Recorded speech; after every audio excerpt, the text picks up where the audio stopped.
A woman is bathing in the river when she suddenly feels an icy chill in her pocket. Panicking, she calls out to Quinn on the shore for help.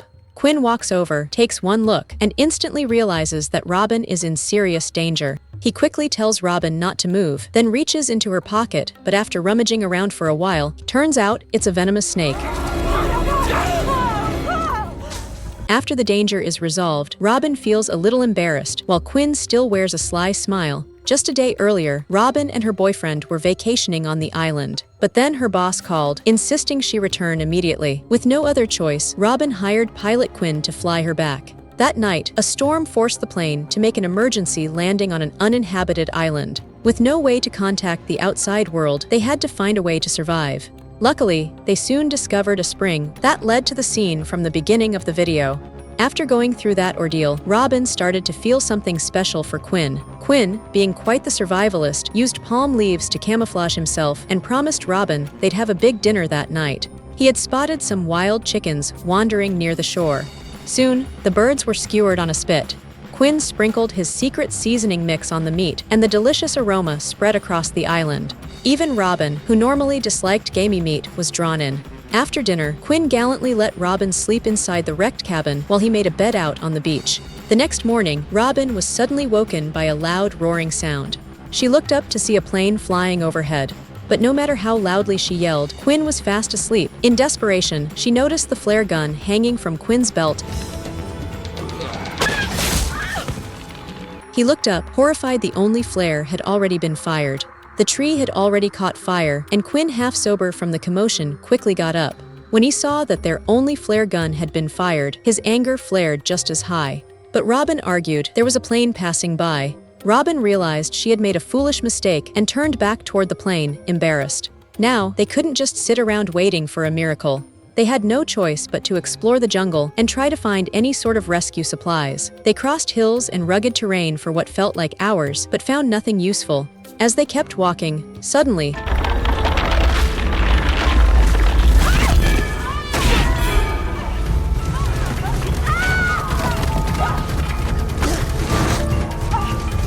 but the moment they emerged, Quinn shouted at Robin, "Don't move." A giant venomous scorpion was crawling right above her head. Quinn moved faster than lightning and barehandedly hurled the creature aside. They continued on, walking for what felt like forever, until they finally reached a mountaintop. The scenery was breathtaking, an endless ocean stretching out before them, truly spectacular. But Quinn wasn't in the mood to admire the view.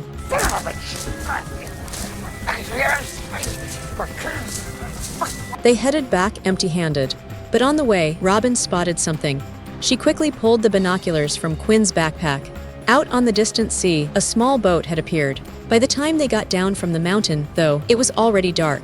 Without stopping to rest, they threw the life raft from the plane into the sea and started rowing, blindly chasing the distant fishing vessel. After a whole night of exhausting paddling, they finally spotted the boat at dawn. But when Quinn looked through the binoculars, he saw something terrifying, a black flag with an eagle emblem. It wasn't a fishing boat at all. It was a group of pirates. They immediately turned the raft around and tried to flee.